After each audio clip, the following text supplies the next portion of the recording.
पहाड़ों के बीच बसा एक छोटा सा गांव था। उसी गांव के आखिरी छोर में एक छोटा सा घर था। उसी घर में एक लड़की चुपचाप अकेली रहा करती थी। वो लड़की दूसरे के खेतों में काम करती थी। आज कमल ककड़ी के खेतों में जाकर बहुत सारे डंठल को इकट्ठा कर अपने घर लेकर आती है। उसका मालिक उसके पत्ते को ले लेता है, उसके फल को। बोलती है, मुझे ये डंठल ही दे दो।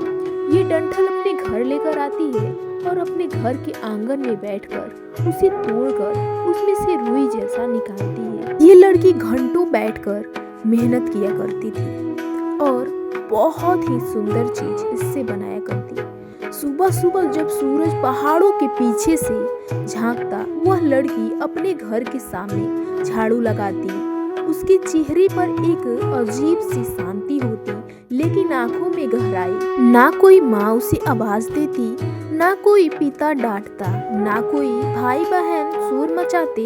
उसकी दुनिया बहुत ही छोटी सी थी। कुछ पुराने बर्तन और उसकी खामोशी थी।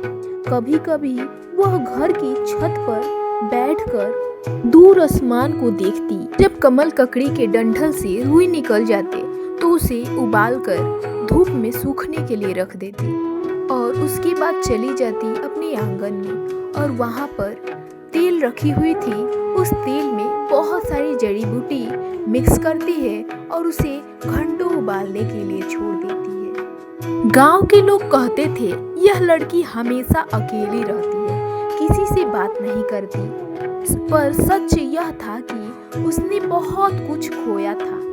कई साल पहले उसके माता पिता इस दुनिया से चले गए थे। इसके बाद रिश्तेदारों ने थोड़ी मदद की, लेकिन धीरे धीरे सब अपने अपने रास्ते चले गए। लड़की वहीं रह गई यादों के साथ। लड़की उस तेल को उबालकर फिर से छानकर उसे उबालने के लिए रख देती और उसमें थोड़ी सी और जड़ी बूटी मिक्स करती और उसे फिर से धूप में और आग पर रखकर छोड़ देती है ताकि ये धीमी आंच पर पक सके।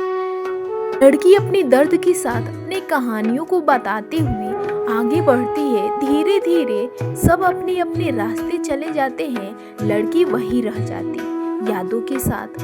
रातों को जब पूरा गांव सो जाता तो वो अपने काम में लगी रहती। सुबह होते ही उस तेल को निकालती और एक प्लेट में उसे निकाल कर रखती है और ये तेल बहुत ज़्यादा गाढ़ा हो जाता है और धीरे धीरे उस पर धूप लगने के लिए उसके ऊपर एक कांच का टुकड़ा रख देती ताकि ये बहुत दिनों तक ऐसे ही रह सके और उससे कुछ अच्छा बनाकर वो बाजार में बेच सके। वही उसकी तकदीर थी। अकेले रहने के बावजूद वह किसी से नफरत नहीं करती। जब भी गांव में कोई बीमार पड़ता, वह चुपचाप जड़ी बूटी से जाकर दवाई बनाती और उस बच्चे को खिला देती। वो बच्चा बिल्कुल ठीक हो जाता। इसका रोज का यही काम था।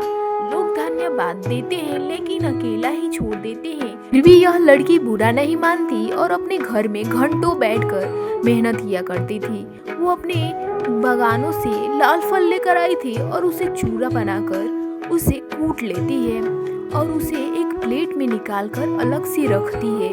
उसमें थोड़ा सा पानी मिक्स कर फिर से अच्छे से उसे कूटना स्टार्ट करती है। इसे पूरी तरह से मिही करने के लिए उसे घंटों मेहनत किया करना पड़ता था। फिर से उसे छन्नी से छानती थी और फिर से कूटती थी। लड़की दिन रात मेहनत किया करती थी। एक दिन गांव में जोर की बारिश हुई। नदी उफान पर था। कई घरों में पानी घुस गया। लोग घबरा गए। तभी वह लड़की आगे आई। बिना डरे उसने बच्चों को सुरक्षित जगह पहुंचाया, बूढ़े को सहारा दिया। उस दिन गांव वाले ने पहली बार उसे ध्यान से देखा। उन्हें समझा कि अकेला रहकर भी वो कमजोर नहीं है, बहुत ज्यादा मजबूत है। अब भी वह लड़की अकेले ही रहती है, पर अब वो अपने काम में व्यस्त रहती है। दिन रात कुछ ना कुछ बनाती रहती है, नया एक्सपेरिमेंट करती रहती है। वो तेल जो धूप में रखती थी वो चिपचिपा हो जाता है और उसे लेकर आती है। और उसने बहुत सारी जड़ी बूटी इकट्ठा किया था और जो लाल वाला पाउडर था उसे पहले डालती है और उसमें जो तेल वो बनाई थी वो डालती है, थोड़ा सा हल्दी और उजला सफ़ेद पाउडर डालकर उसे फिर से अच्छे से मिक्स करने लगती है। लड़की को किसी का फिक्र नहीं था। उसमें जो वो रुई बनाई थी कमल ककड़ी से उसे भी अच्छे से मिक्स करके अच्छे से उसमें डालकर उसे पीसती है अपने हाथों से।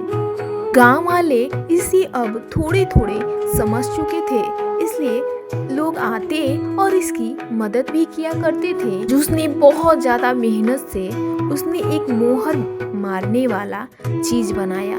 जो भी मोहर उस पर मारेगा वो ना ही पानी से मिटेगा और ना ही आग से। बहुत ज़्यादा मेहनत से और एक्सपेरिमेंट से इस लड़की ने इसे बनाया है। जलाने पर भी वो नहीं मिटता था।